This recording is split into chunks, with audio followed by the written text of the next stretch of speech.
Hello and welcome to the Nutrition Digest podcast. We are your hosts and registered dietitians, Alicia Kugler, Tara Valenti, and Summer Williams, here to dish up the nutrition tea, dispel the myths, inspire, inform, and hopefully entertain.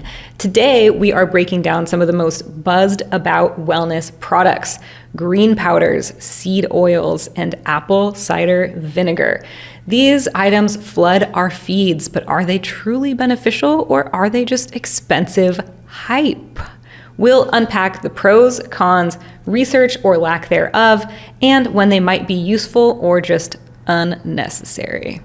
But before we dive in, Tara, I want to hear, how is your training going? Coming up for your update, your trip coming. It's going well.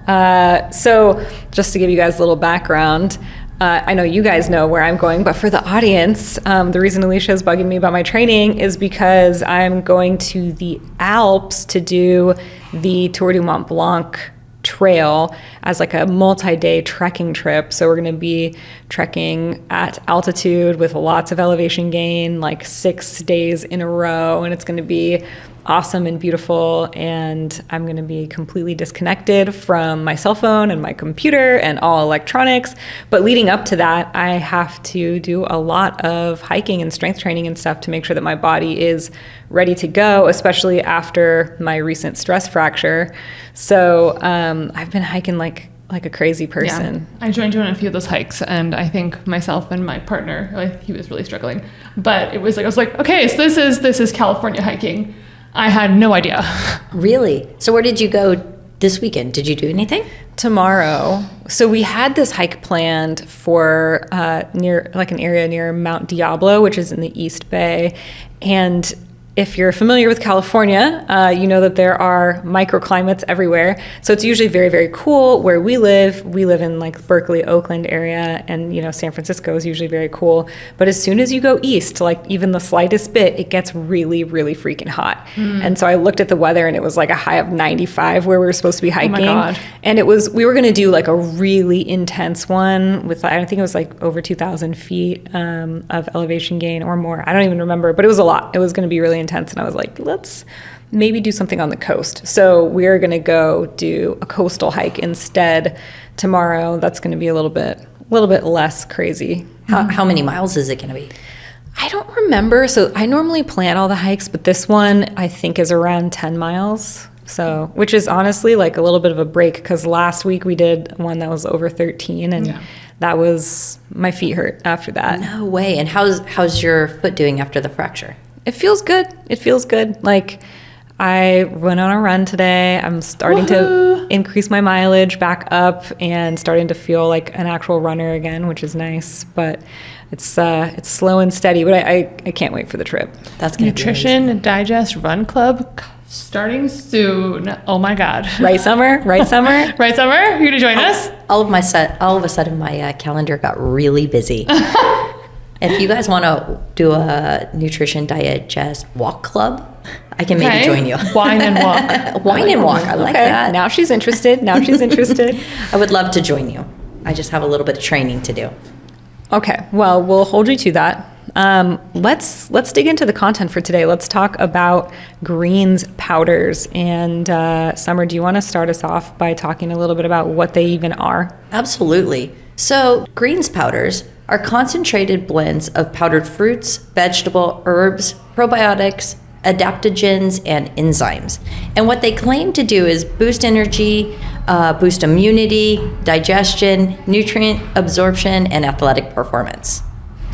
Yeah, there's a lot of claims. And so when we went digging a little bit more into greens powders, I know there's a few pros for what I've kind of seen, especially with some clients. So for some people, it's kind of increasing micronutrients, especially if you're someone who's a really picky eater. If you're like, can't stand these green vegetables, and maybe you have a very small palate. Hopefully you're trying to introduce more variety, but I think it's one of those things that for some people, it's not their cup of tea. So using the greens powders to fill those holes, or maybe you're someone that's traveling, and maybe you're going somewhere that doesn't have a lot of fruits and vegetables. I recently had a client go to Uzbekistan in the stands, and they were telling me how it was just rice, bread, and meat.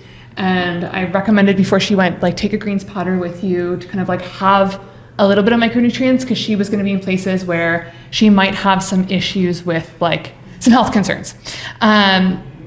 It's also like sometimes you can have it as kind of like a probiotic, digestive enzyme, adaptogen. Like it's an easy way to kind of get all in one.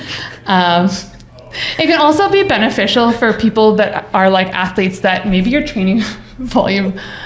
Well, we have I'm sorry, We have a little guys. fan club we have that a just fan walked club by. in the hallway where we're filming this, and they have cheered for us in the hallway. So if anyone's asking why Tara's losing her shit in the background, this Oh is my God, why. this is awesome. I can't hold it together. I tried. yeah. I tried. You lost it, then I lost it. I was Sorry. just blinders, and I was ignoring them. Yeah. Well Well, done. also, like, I don't know, one looked maybe kind of cute. Yeah. Hold on. I gotta go get his So number. we got to go vet him We do. for summer. Yes. Thanks, friends. Anyways, without further ado, greens powders. So, athletes. So, people that have really high training volumes, maybe you're trying to really focus on getting lots of carbs and the nutrients for energy needs, and you just have a lot going on with your body in terms of stress. They can kind of help fill those holes and really support the recovery in terms of antioxidants and help with the immune system. Or if you're an athlete that's traveling a lot and you're worried about getting sick on the plane, last thing we want to do leading up to competition of sorts. Also for people that have autoimmune conditions, especially digestive autoimmune conditions. So I recommend them a lot to my clients that have Crohn's or colitis that are in an active flare-up and can't actually tolerate fiber coming from produce. Insoluble fiber intolerance is actually quite common in these individuals, and usually greens powders are higher in soluble fiber, so they're generally better tolerated than actually having the real food source. In addition, people that are more on the immunocompromised front, so if you're someone that has something going on, really high stress levels, you have another condition, you're older population, younger population, whatever it may be that makes you a little more immune compromised, these can kind of help with those micronutrients. Just something to just be a little bit of like, I don't know if a Band-Aid is the right term, but a safety net. I totally agree. And I want to just say that greens powders are often the thing that I get asked about the most in terms of not supplements, but I probably get asked if they're good for you or if they're beneficial at least 5 times a week from different clients. It's so interesting because it has such a hype right now. And I mean, you can find it in so many different forms, just the powder, you can get gummies, and it is really appealing to think that you can get all of these nutrients in one small little to-go package, and it's gonna tick all the boxes and tick all the things that we need. And you'll see a lot of like podcasters and influencers have brand deals with a lot of the big companies. And so You don't say. yes, you do. I do say. And so I know for myself, I open up my Instagram and I can't scroll more than 2 minutes without seeing a few ads. It's very interesting to see how that market has changed. Definitely. I think most of the podcasts that I listen to are selling a greens powder in the little commercial break. But Tara, are they really as good as all of this has to say? So there are some cons to the greens powders, along with the potential benefits that they can have for specific populations or individuals. Generally speaking, this is a processed food, and ideally, we are focusing on getting most of our nutrients from whole food sources. So there's always that concern that people get a false level of confidence. Oh, I'm getting all of these nutrients from this greens powder, so I don't really need to worry about having a balanced diet that is focusing on getting all of these micronutrients and adaptogens and fiber and all of those things that we are supposed to be targeting with our diet. So people will be consuming a very subpar diet, but taking their greens powder and thinking they're okay. And really that is not necessarily the case. Part of that is because the nutrient doses are actually rarely disclosed or too low to even be meaningful. So it's pretty common that, if you look at some of the ingredient lists of these green powders, it's like 20 to 40, sometimes more ingredients. And if you look at the actual volume that you're consuming, in reality, how likely is it that you're getting a sufficient amount of some of those nutrients, if not all of them? Yeah, a lot of them say proprietary blend on that. Tara, do you want to kind of explain what a proprietary blend is? Yeah, so it basically means a blend that we can't tell you the information about. So, and they protect that because they don't want people to copy what they have done. They want to protect that. It's almost like a copyright or like a trademark. They want to protect their individual specific special brand or blend so that another company doesn't copy it and do the exact same thing. But from a consumer perspective, it makes it very mysterious. How much am I actually getting here of these ingredients? Some of them, they do actually list out the specific amounts. And if you break it down and compare it to your daily needs, sometimes it does cover your needs. Sometimes it exceeds your needs. Sometimes it's a laughable amount. The other thing that is a potential con with these is that they're quite expensive, almost across the board. Some of these are $80 or more a month if you're consuming them as often as they tell you to, which for many people is just not a reasonable amount of money to be spending on some of these supplements, especially if they don't have needs for that extra boost. So if you're your average everyday person, you don't have GI issues, you're not an athlete or competing on the level or training on the level of an athlete, all the kind of situations that Alicia described, you're just probably not going to need something like that because you can eat a balanced diet and get your needs met that way and save the $80 a month and spend that on something much more fun and interesting. Some of the formulas also include herbs or adaptogens that might interact with medications or are not well studied in people with chronic illness or certain health symptoms or situations, health conditions. There we go. That's what I'm looking for. And so that is something to be mindful of as well. I think we look at these powders oftentimes as innocent, similar to taking something like a multivitamin, but the reality is that we want to know exactly what we're putting into our bodies and how that might interact with medications or certain health conditions. I would say, just like with any supplement, you want to talk to a registered dietitian or the appropriate health professional before incorporating that into your routine. One thing that I just wanted to interject is what adaptogens are. I know a lot of people aren't really familiar with what those are, and we talk about them a lot, but they are a natural substance. They're primarily in herbs and mushrooms and some plant products, and they're believed to help the body cope with stress and maintain balance. Also, it helps by increasing the body's resistance to physical, chemical, and biological stressors and help it return to a balanced state. So for myself, I often forget what an adaptogen is. So I just wanted to let everybody know and give us a little gentle reminder of. And fun fact, a lot of them are actually from Ayurvedic medicine in the Eastern world. So it's a very cool origin story. And some of them are starting to gain evidence behind them. Like rhodiola, for example, has evidence behind it. Ashwagandha is starting to get more. But like anything, yeah, we can talk more about it. We can have a whole episode on adaptogens, I think. But it's good to kind of like understand what that is as we're talking about it.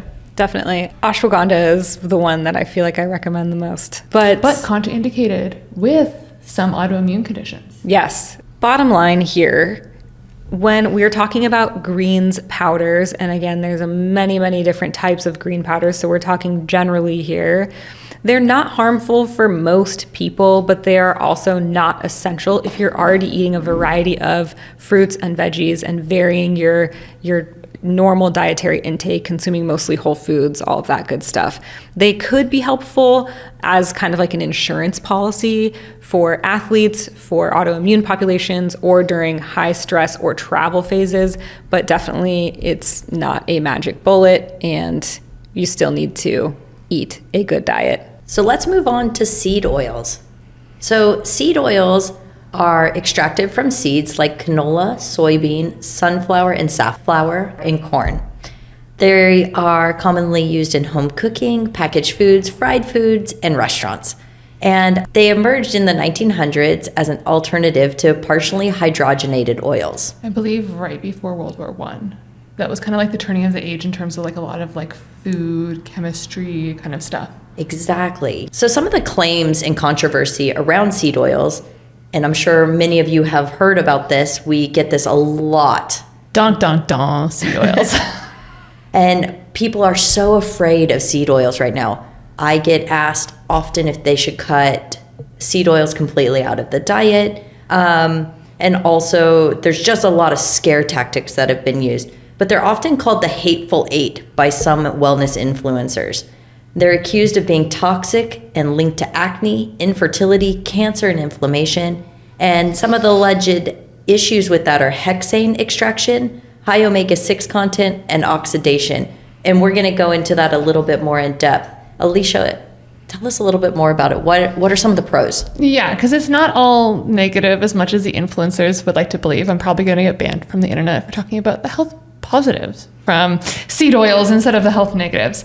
The reality is they are vegetable sourced fat sources, meaning that they are not a source of saturated fats or trans fat, which is what a lot of us are more concerned about when we talk about cardiovascular health. They're actually high in unsaturated fats, especially polyunsaturated fats, which are quite important for health. And they contain omega-6. So those are essential. So linoleic acid. So we have omega-3 and we have omega-6. The seed oils are going to be our source of omega-6, which we do need in our diet. Canola oil especially is a source of ALA, which is omega-3.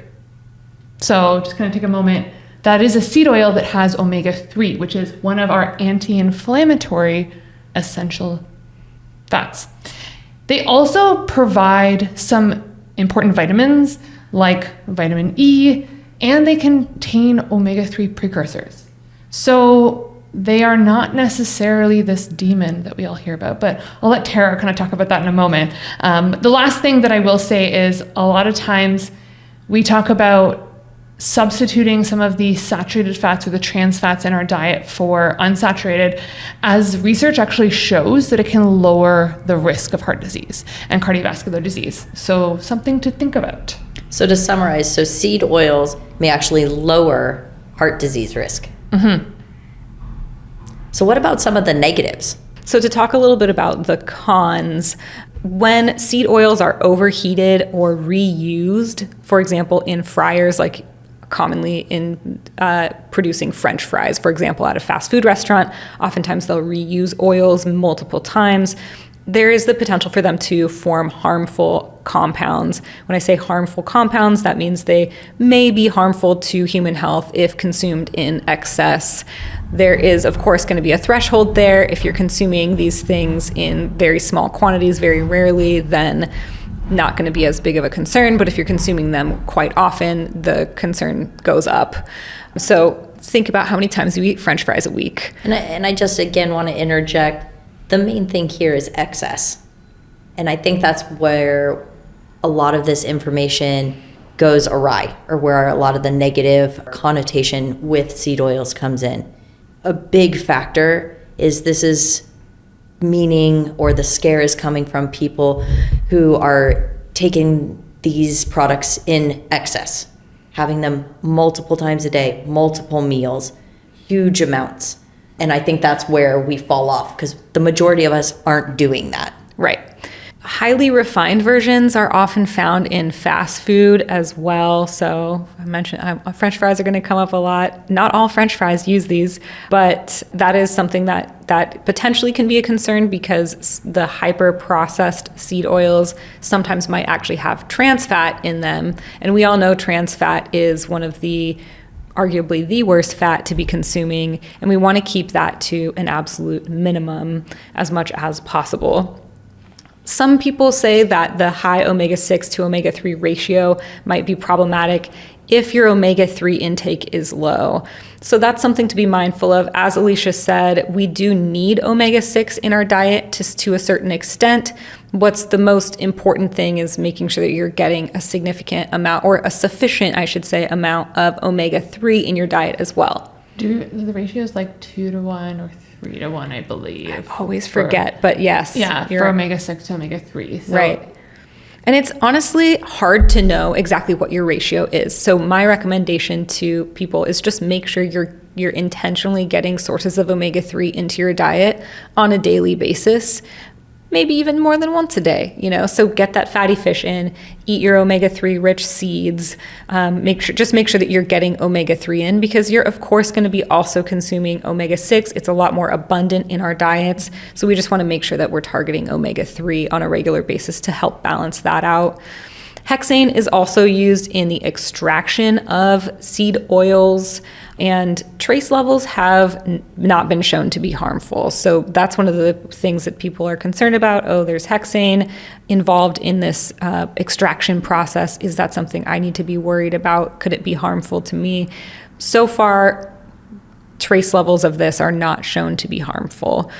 And then overconsumption is often linked with processed food intake, not the oil itself. So at the end of the day, there is a little bit of a diet quality issue that we're talking about here, more so than the seed oils themselves. So if we isolate the seed oils, and this has been done in studies, if we isolate seed oils and look at people consuming them, oftentimes they actually show health benefits rather than the other way around. So the problem isn't necessarily the oil itself, it's that these oils are used in our hyper-processed, hyper-palatable foods. If those are consumed in excess, we are seeing people have health issues from that. And I know some of the research studies that we actually were looking at to prepare for today, they were actually showing that there was, like when we isolated out the seed oils, there wasn't really strong evidence to say that it was harmful and that it dramatically increased inflammation.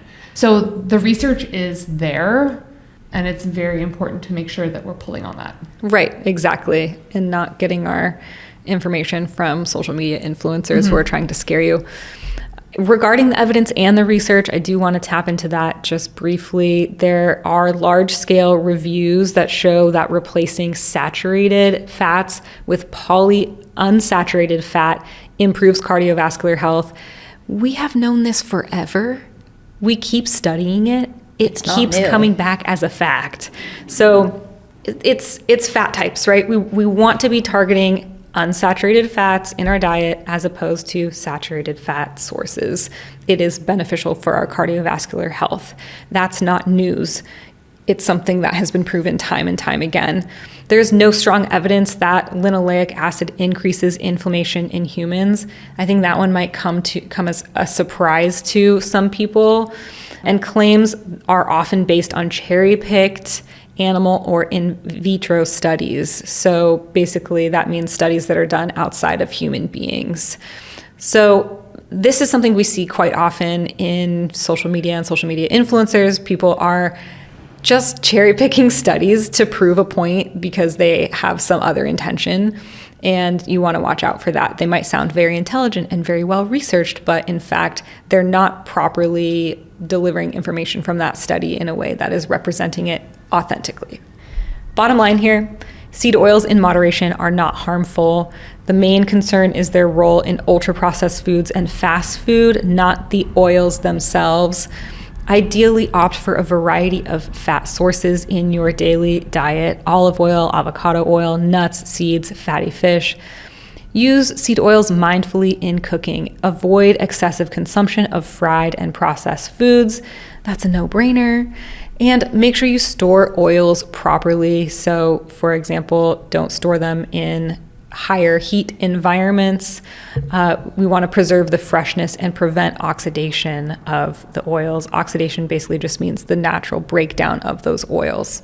So moving on to our final wellness product that we were talking about today, apple cider vinegar. And apple cider vinegar is fermented apple juice that's often used as a tonic or a digestive aid. It claims to aid digestion, support weight loss, it balances blood sugar, and detoxifies the body. So what are some of the benefits or potential benefits of apple cider vinegar? I think asterisk potential benefits. I personally have a hard time talking about this, and we were actually having a discussion prior to recording that sometimes these products come along, and as much as you hear about the benefits and maybe there's some anecdotal research, there's not enough to support it. And in my practitioner beliefs, the risks and the cons outweigh a lot of the benefits. So I personally wouldn't recommend. But in terms of some of the evidence, it shows that the apple cider vinegar can blunt the post-meal blood glucose spike. So say, for example, you were to have like a high carb meal, you went past the pizza. If you had some apple cider vinegar before, it will make it so that you don't have that giant spike and then crash. The proposed benefit is like less of a crash. However, the research is inconclusive, which we'll talk about later. For those individuals who have low stomach acid, which I would say is not super common, it can help in the sense of like it does produce an acidic nature. You hear a lot about people saying apple cider vinegar is alkaline. It is an acid. It is vinegar. So there's a lot of misnomers about it. It is affordable and it is accessible to the masses. You can go to the grocery store, you can get a bottle, you can get liters and liters of it, less than $10. So that's a very positive thing. And there is very minimal evidence to show that it could potentially help with blood glucose management for type 2 diabetes. However, I usually recommend looking at more lifestyle and nutrition over just throwing apple cider vinegar at it, because I think for a lot of people, they're looking for that quick fix. And especially with populations such as type 2 diabetes, there's other lifestyle and nutrition factors that will help more than just taking a shot of apple cider vinegar. Tara, you could take it away because I feel like you have the fun job here. Rip it apart. Well, feel free to contribute. So I love how you said just throw apple cider vinegar at it, because that is what a lot of people, I think, are doing. And there's gummies, there's liquid. I don't know how, there's like fermented drinks now. I don't know. I just don't know. Yeah. Take shots. People want to believe in magic, and which is amazing. I you know what? I'm all for believing in some positive energy out there, but maybe too far. Yeah. Apple cider vinegar is not going to cure your diabetes. What? I know. Sorry, I just broke some hearts. Some people might be crying. It's not going to do that. I know it's very tempting and sexy to believe that you just have to take a shot of this very acidic acid and everything's going to be all better. Unfortunately, that is not what the research shows. So let's talk about the cons. Apple cider vinegar, one con is that it can actually damage your tooth enamel when it is consumed undiluted. So if you do want to continue buying into the apple cider vinegar thing, ideally you are also diluting it so that it is not harmful to your tooth enamel, because it is an acid. We consume lots of acidic things on a daily basis, so this would just be another one of them, but that is something to be mindful of. I'm thinking about all the coffee I drink all day, every day. My enamel's probably very angry with me. It can also worsen GERD, acid reflux, or other GI sensitivities in people who are susceptible to those things. So if you are a person who has acid reflux, that is absolutely not going to help. It could be quite triggering. Alkaline, unlike the marketers want us to believe. Yeah, no, it's literally an acid. Just like eating highly acidic foods, tomatoes, tomato sauce, citrus, whatever, irritates the GI tract in people who are susceptible to reflux issues. Same thing with apple cider vinegar. So if you struggle with that, this is not a good choice for you. The data on weight loss and detox claims is extremely weak. I feel like I don't even need to elaborate on that. If you're consuming apple cider vinegar as an attempt to lose weight, probably there's other things that need to change in your life other than just throwing apple cider vinegar at it. It also might interact with medications such as insulin or diuretics when it's used in high doses. I don't know many people who are using it in high doses, but if you happen to be using it in high doses, be mindful that it might actually be interfering with the medication that you're taking. And in particular, if you're trying to use it as a way to manage blood sugar and it is interfering with your insulin, that is no bueno. Definitely not. Most of my clients who have used it are using it for weight loss or a detox. That's the most common use case that I've seen. I've seen it as an appetite suppressant, but those same individuals were finding they were getting heartburn, so their appetite was reduced because they had heartburn from the apple cider vinegar. Oh boy. Whole bag of worms there. Yeah. So bottom line here with apple cider vinegar, it can be a useful tool for post-meal blood sugar management in type 2 diabetes when diluted and used with food. Maybe it should be avoided or used cautiously in those with reflux, ulcers, or GI inflammation. The real way to detox your body, if detoxing is something that you are aiming to do, is by using your liver, kidneys, hydration, and fiber. And your colon too. And use your colon also. Use your colon. I think that should be a good catchphrase. Yeah. Don't Always forget, use your colon. Do you remember Good. in school, going back to our dietetic undergrad or internships, it was always small frequent meals. Remember, the answer to everything, small frequent meals. SFMs. SFMs.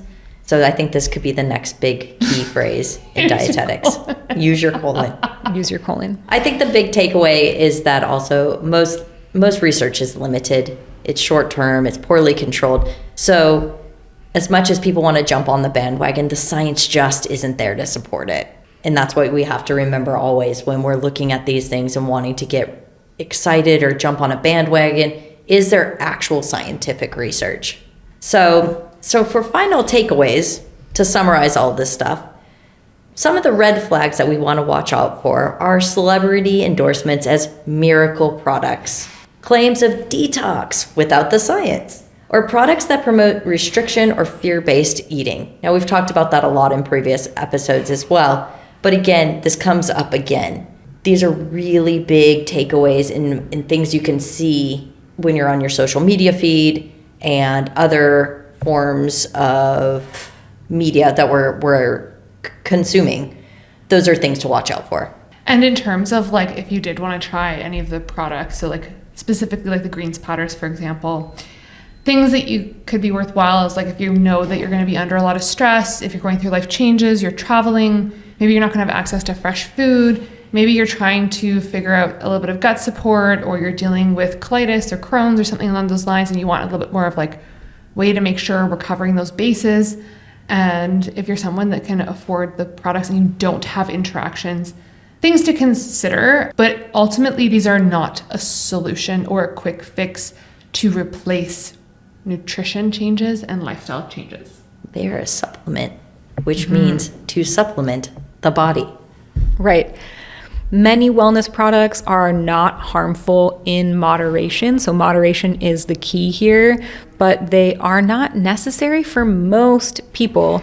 And if you think you might be a person who would benefit from one of them, I think it's a great idea to talk to a professional and get some advice, whether that be a registered dietitian or your doctor. We always want to focus on foundational health habits first. So whole foods, movement, sleep, hydration, stress regulation, all of those wonderful things that make up a balanced lifestyle and diet. Thank you for listening to the Nutrition Digest podcast today. If this episode resonated, share it with a friend who is stuck in the cycle of falling for wellness product traps. Have a great day. Thank you for finishing my thoughts there. Final thoughts. Yes. Thanks, everyone. Have a wonderful day. We will talk to you next time.